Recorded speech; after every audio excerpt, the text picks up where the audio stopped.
आप देख रहे हैं इंडिया टाउन न्यूज भारत की बात।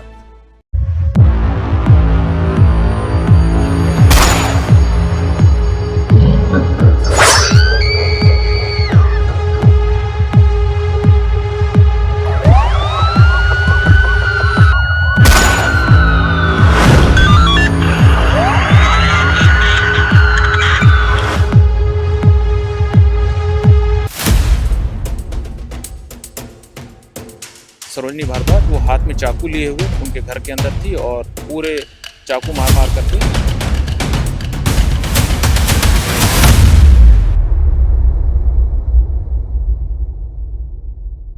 छत्तीसगढ़ का दुर्ग जिला भिलाई की वो शांत एसटीएफ कॉलोनी जहां कानून के रखवाले रहते हैं, शनिवार की सुबह 8 बजे जब सूरज की पहली किरणें घरों में दस्तक दे रही थी, ठीक उसी वक्त एक घर के अंदर मौत का तांडव नाचा जा रहा था। एक सनकी महिला, हाथ में धारदार चाकू और आंखों में ऐसा खून सवार कि उसने ना ममता देखी और ना ही मासूमियत।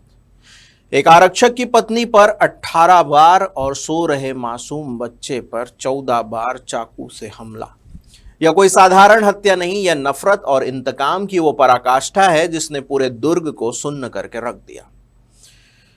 नमस्कार, मैं हूं सुधीर मिश्रा और आप देखना शुरू कर चुके हैं इंडिया टाउन न्यूज भारत की बात। आज की इस विशेष क्राइम पड़ताल में हम बताएंगे उस खौफनाक साजिश की परतें जो एक फेसबुक फ्रेंडशिप से शुरू हुई और 2 जिंदगियों के खात्मे पर खत्म। देखिए हमारी खास रिपोर्ट। बीजापुर में पदस्थ एसटीएफ आरक्षक ललितेश यादव 15 दिन की छुट्टी पर घर आए हुए थे। शनिवार सुबह के करीब 8 बजे ललितेश रेलवे स्टेशन पर रिजर्वेशन कराने गए थे।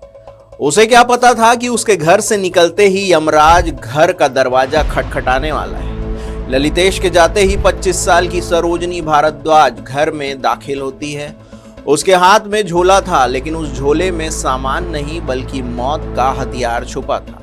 घर के अंदर घुसते ही उसने ललितेश यादव की पत्नी रीना यादव पर हमला कर दिया। रीना ने अपनी बेटियों को बचाने के लिए उस कातिल औरत के पैर पकड़ लिए, लेकिन सरोजनी जो कातिल है ने एक के बाद एक 18 बार कर रीना को लहूलुहान कर दिया। इसके बाद उसकी नजर गई सो रहे 9 साल के आदित्य पर। उस बेगुनाह बच्चे को संभलने तक का मौका नहीं मिला और कातिल ने उस पर भी 14 बार चाकू से वार कर दिया। घर में चीख पुकार मची थी। ललितेश की 2 बेटियां तानिया और नैना अपनी आंखों के सामने अपनी मां और भाई को मरते देख रही। तानिया ने हिम्मत दिखाई और किसी तरह घर के बाहर निकलकर पड़ोसियों को चिल्लाकर बताया।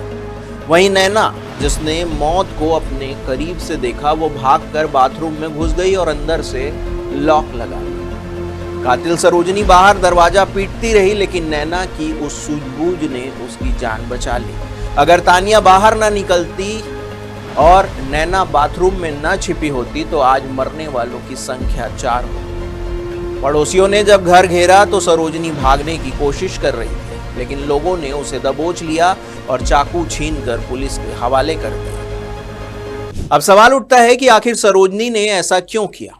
पुलिस की शुरुआती जांच में जो सच सामने आए वो चौंकाने वाले थे। बताया जा रहा है कि आरक्षक ललितेश यादव और जांजगीर की रहने वाली सरोजनी की मुलाकात फेसबुक पर हुई थी, यानी कि सोशल मीडिया पर इनकी आपसी गुफ्तगू हुई। धीरे धीरे नजदीकियां बढ़ी और चर्चा है कि दोनों ने शादी भी कर ली थी। ललितेश ने सरोजनी को दुर्ग में ही एक किराए के मकान पर रखा था, लेकिन सरोजनी को ललितेश का अपनी पहली पत्नी और बच्चों के साथ रहना गवारा नहीं था। शुक्रवार के दिन को वो ललितेश के घर आई, तब उसे ललितेश ने समझाकर वापस भेज दिया था, लेकिन शनिवार की सुबह वो सब कुछ खत्म करने के इरादे से आई थी। क्या ललितेश ने सरोजनी को धोखे में रखा था, या सरोजनी का जुनून इस कदर बढ़ गया था कि उसने एक हंसते खेलते परिवार को कब्रिस्तान बना दिया।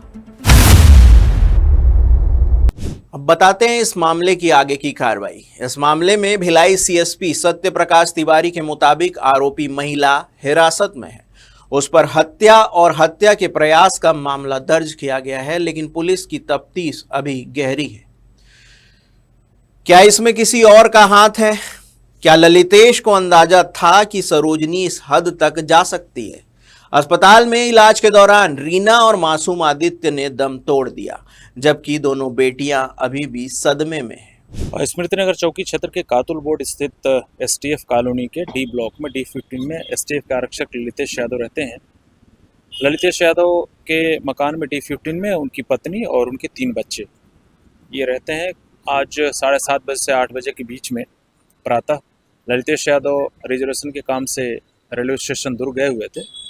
उसी दौरान सरोजनी भारद्वाज नाम की महिला उनके घर में बलात् प्रवेश की। उनकी पत्नी और बच्चों से लड़ाई झगड़ा के दौरान जो सरोजनी भारद्वाज है आरोपिया, उसके द्वारा ललितेश यादव की पत्नी रीना यादव और उनकी बिटिया है नैना यादव और उनका जो पुत्र है 8 वर्षीय आदित्य यादव, इन तीनों पे चाकू से संघातित वार किया जा करके और काफ़ी चोटें पहुंचाई गई। घटना में नैना यादव जो ललितेश यादव की पुत्री है, उसके द्वारा शोरगुल मचाने पर आसपास के पड़ोसी जब वहाँ पे इकट्ठा हुए तो उनके द्वारा ये देखा गया कि जो आरोपिया है सरोजनी भारद्वाज, वो हाथ में चाकू लिए हुए उनके घर के अंदर थी और पूरे चाकू मार मार करके चाकू से उसने नैना यादव को, आदित्य को और जो ललितेश की पत्नी रीना यादव, उन तीनों पे उसने कई वार करके उनको घायल कर दिया था। पड़ोसियों की सहायता से तत्काल सभी तीनों जो घायल व्यक्ति थे, रीना यादव, आदित्य और नैना जो 12 वर्षीय बच्ची है, तीनों को हाईटेक हॉस्पिटल में उपचारार्थ भर्ती करवाया गया था, जहां पे इलाज के दौरान आदित्य यादव 8 वर्षीय और रीना यादव, इन दोनों की दुखद मृत्यु हो गई है। प्रकरण में स्मृतिनगर पुलिस के द्वारा हत्या एवं हत्या के प्रयास के तहत आरोपिया सरोजनी भारद्वाज के विरुद्ध अपराध कायम किया गया है। प्रकरण में एफएसएल टीम को तत्काल बुला करके और घटनास्थल का निरीक्षण कर आवश्यक साक्ष्य संकलन किया गया है। साथ ही जो आरोपिया है उसको अभिरक्षा में लिया जा करके उससे घटना के संबंध में विस्तृत पूछताछ की जा रही है और अग्रिम कार्रवाई की जा रही है। महिला कहाँ की रहने वाली थी, पहले से परिचित थी? महिला मूलतः जांजगीर चांपा की रहने वाली है और वर्तमान में जो जानकारी वहाँ के आस पड़ोस के लोग बताए उसके हिसाब से वो कल 3 बजे भी आई थी वहाँ पे, जिसको ललितेश यादव द्वारा समझा बुझा करके वापस भेज दिया गया था।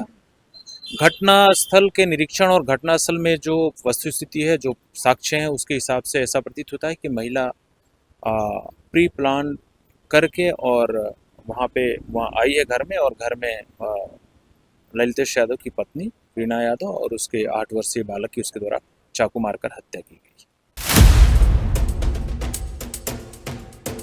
सरोजनी भारद्वाज वो हाथ में चाकू लिए हुए उनके घर के अंदर थी और पूरे चाकू मार मार करके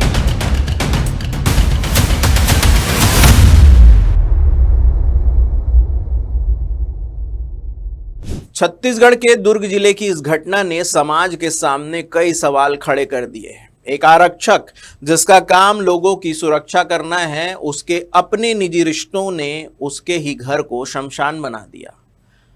फेसबुक पर हुई दोस्ती जब अंधे जुनून में बदलती है तो अंजाम ऐसा ही खौफनाक होता है। उन 2 मासूम बेटियों के साहस को सलाम, जिन्होंने इस मौत के खेल में खुद को बचा लिया, लेकिन उनके मन पर जो जख्म लगे हैं वो शायद कभी नहीं भर पाएंगे। इस मामले पर आपकी क्या राय है, हमें कमेंट में जरूर बताएं। बाकी देश प्रदेश की हर बड़ी खबर और सच्ची खबर के लिए देखते रहिए इंडिया टाउन न्यूज, भारत की बात। नमस्कार।